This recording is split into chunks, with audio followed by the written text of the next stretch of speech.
momentum presidensi Indonesia di G20, keketuaan Indonesia di ASEAN, konsistensi Indonesia dalam menjunjung HAM, kemanusiaan dan kesetaraan, serta kesuksesan Indonesia menghadapi krisis dunia 3 tahun terakhir ini telah mendongkrak dan menempatkan Indonesia kembali dalam peta percaturan dunia.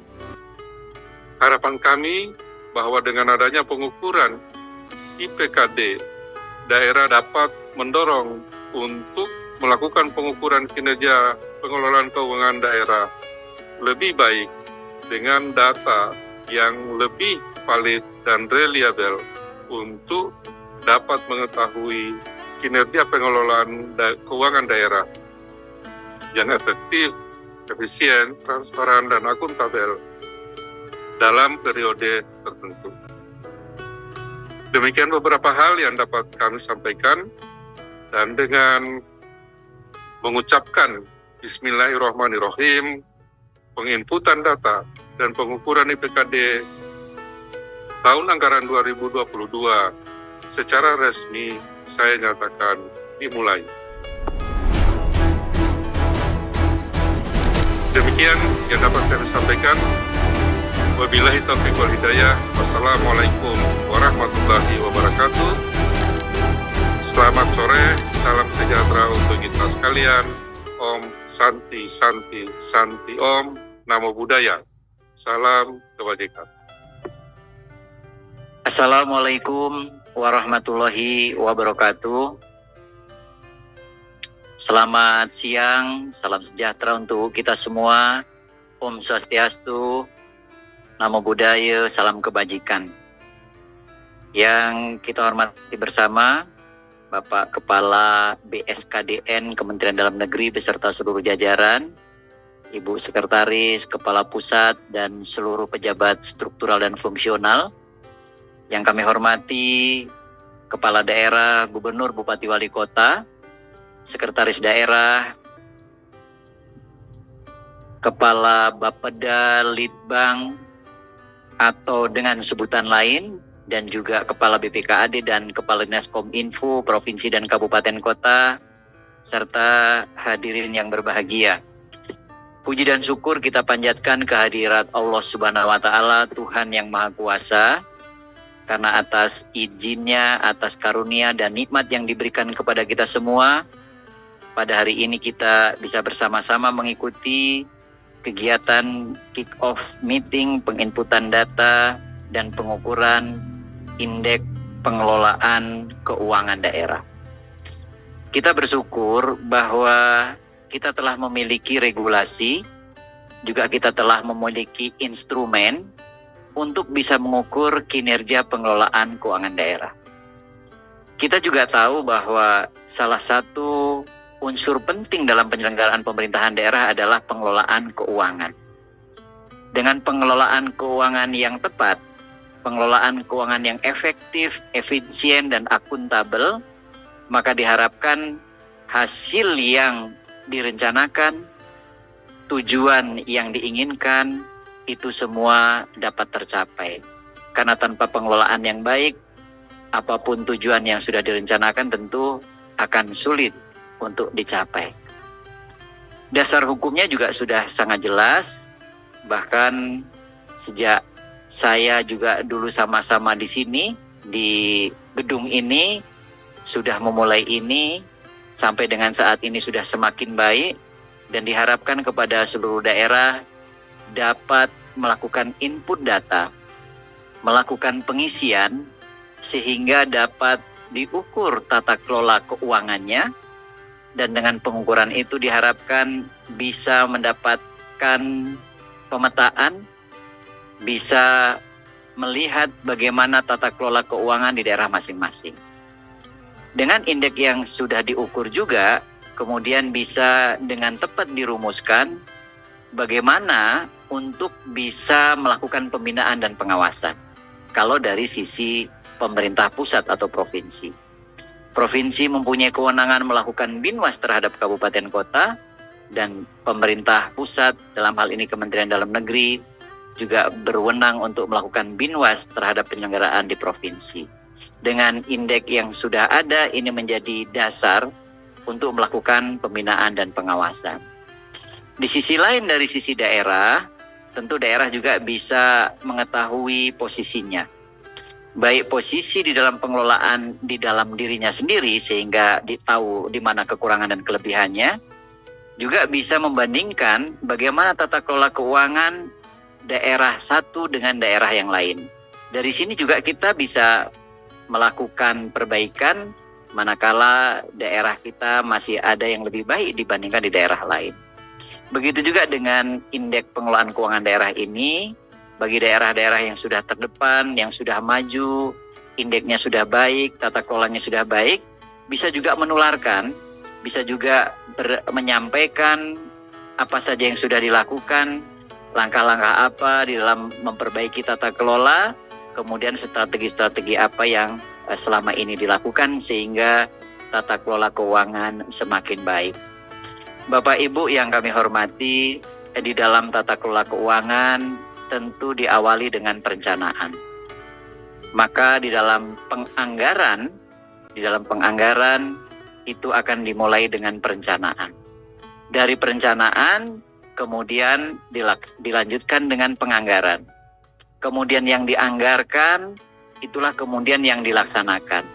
Yang dilaksanakan itulah kemudian yang dipertanggungjawabkan. Nah, indeks pengelolaan keuangan daerah itu mengukur dari semua sektor itu, dari semua proses itu, sehingga apabila indeksnya bagus berarti dimungkinkan bahwa mulai dari perencanaan, penganggaran, pelaksanaan sampai dengan pertanggungjawaban tentu akan baik, termasuk juga transparansi dan juga manfaat bagi masyarakat dan daerah. Kita semua pasti sepakat bahwa kita berusaha untuk bisa meningkatkan tata kelola keuangan. Untuk bisa lebih tepat kita dalam mengambil kebijakan, baik dari sisi pembinaan maupun dari sisi perbaikan, tentu kita perlu standar. Dan standar itulah yang sudah dibuat oleh Kemendagri, yaitu terkait dengan indeks pengelolaan keuangan daerah. Kami berharap daerah serius melakukan input data karena ini bisa menjadikan penilaian dan juga bisa menjadi dasar dalam reward and punishment. Bagi daerah yang IPKD-nya baik, tentu akan mendapatkan penghargaan. Bagi daerah yang tidak baik, tentu bisa mendapatkan punishment. Bisa juga diumumkan. Kalau diumumkan, nanti bisa viral.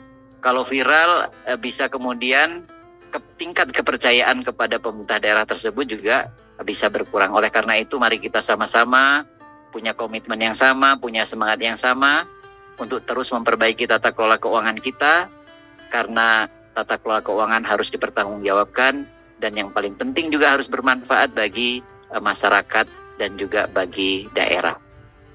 Selain tata kelola mulai dari perencanaan, kemudian penganggaran, juga yang tidak kalah penting adalah di serapan anggaran, di realisasi anggaran. Peserta yang hadir melalui Zoom meeting ini saya lihat 1.000 dan memang tidak bisa lebih dari 1.000, naik turunnya 1.000. Ini waktu yang tepat untuk bisa mengingatkan kembali bahwa perencanaan yang baik tentu harus diikuti dengan penganggaran yang baik.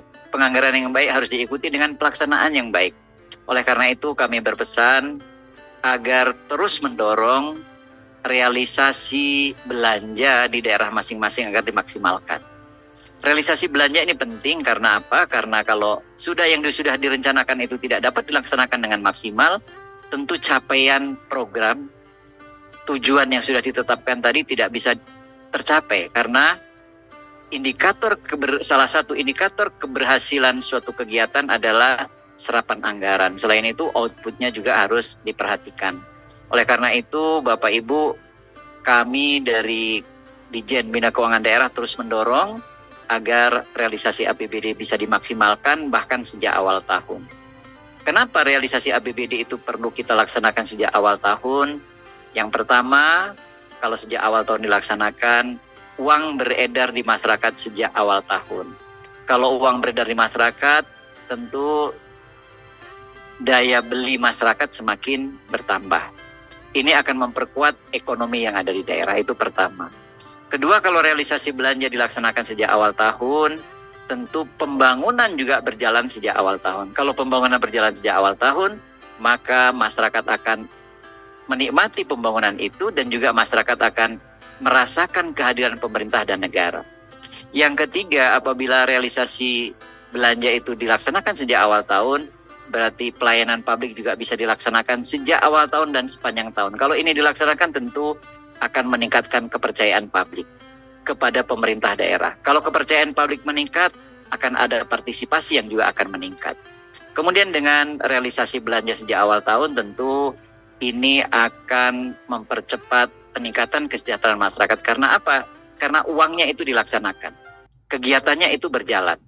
Kemudian yang juga tidak kalah penting adalah dengan belanja sejak awal tahun, ini akan membuat daya tarik investor, meningkatkan daya saing daerah. Memang banyak sekali kendala yang dihadapi untuk bisa memaksimalkan realisasi belanja ini. Yang pertama yang paling sering terjadi adalah keterlambatan lelang. Lelang sampai saat ini di beberapa daerah masih banyak yang masih belum dilelang sampai dengan bulan Agustus ini. Harusnya semua sudah dilelang. Keterlambatan lelang ini sering berulang, oleh karena itu perlu ada terobosan-terobosan. Dari sisi regulasi juga sudah disiapkan. Keterlambatan lelang ini bisa dilakukan dengan solusi, yaitu melakukan lelang dini. Lelang dini ini bisa dilakukan tahun anggaran sebelumnya, saat KUA PPAI sudah disepakati bulan Agustus, bulan September itu sudah bisa dilelang untuk tahun depan. Jadi kalau untuk tahun 2024, Bapak Ibu, sebentar lagi kalau KUA PPAI sudah disepakati, itu sudah bisa dilelang. Bahkan tahun sebelumnya, itu juga sudah bisa diumumkan pemenangnya. Ini pertama, solusi lelang terlambat. Yang kedua, bisa juga dengan belanja melalui e-katalog. Ini untuk mempercepat serapan. E-katalog bahkan sudah dibuka ruang e-katalog lokal yang cukup luas. Daerah-daerah bisa mengoptimalkan UMKM yang ada di daerahnya. Ini juga bisa mempercepat serapan anggaran. Kemudian bisa belanja melalui toko daring atau toko online yang selama ini banyak dilakukan anak-anak muda melalui marketplace, itu juga bisa dilakukan. Kemudian dengan menggunakan kartu kredit pemerintah. Yang lain juga yang sering jadi kendala adalah adanya keterlambatan membuat pertanggungjawaban. Kegiatan sudah dilaksanakan, pertanggungjawabannya belum dibuat. Yang lain lagi adalah bahwa ditagihkan di akhir tahun, terutama untuk kegiatan-kegiatan yang besar. Ini yang harus kita dorong pihak ketiga agar bisa menagihkan kegiatannya sesuai dengan termin, sesuai dengan kemajuan fisik yang sudah dicapai. Ini yang harus kita lakukan. Kemudian yang lain, keterbatasan sumber daya manusia, ini menjadi PR dan tugas kita bersama. Di semua sektor, keterbatasan SDM kita baik dari sisi jumlah dan kualitas, mari kita terus tingkatkan SDM ini. Kemudian SK-SK yang terlambat, SK pengadaan barang jasa, SK pengelolaan keuangan, ini juga bisa kita percepat agar tidak terhalang dengan tahun anggaran. SK-SK ini tidak usah menggunakan tahun anggaran sehingga Januari bisa jalan, Desember nggak berhenti. Kalau ada tahun anggaran, Desember berhenti Pak Kaban.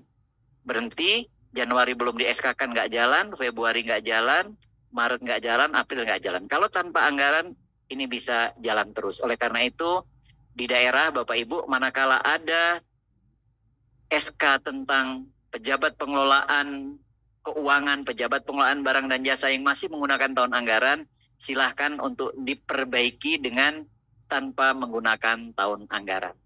Ini beberapa kendala dan solusi yang bisa dilakukan, termasuk seringkali kegiatan-kegiatan yang ada di ED-nya terlambat dilelang, sehingga kegiatan fisik, kegiatan utamanya juga bisa terhambat. Kalau ada DED-nya dilelang di tahun sebelumnya, sehingga kegiatan utama itu nanti bisa dilaksanakan di awal tahun. Jadi dengan indeks pengelolaan keuangan daerah ini, kita bisa memastikan kualitas pengelolaan keuangan, kita bisa memastikan bagaimana nanti pembinaannya, dan bagaimana kita melakukan perbaikan. Dengan indeks ini pula, kita bisa punya semangat yang sama, mempunyai basis data yang tepat, indeksnya dari berapa, kemudian kita bisa meningkat ke berapa. Yang paling penting adalah evidennya, yang paling penting adalah data dukungnya, sehingga apa yang kita lakukan itu disertai data dukung yang kuat. Mudah-mudahan niat baik kita semua ini bisa diikuti dan dipahami semua, kemudian mempunyai komitmen yang sama untuk bisa melakukan input data, melakukan pengisian data IPKD dalam rangka memperbaiki tata kelola keuangan daerah. Demikian yang saya sampaikan. Semoga Allah Subhanahu wa Ta'ala, Tuhan yang Maha Kuasa, selalu melindungi kita semua, memberikan kesehatan, kekuatan, dan perlindungan, serta memberikan petunjuk kepada kita semua. Terima kasih. Wassalamualaikum warahmatullahi wabarakatuh.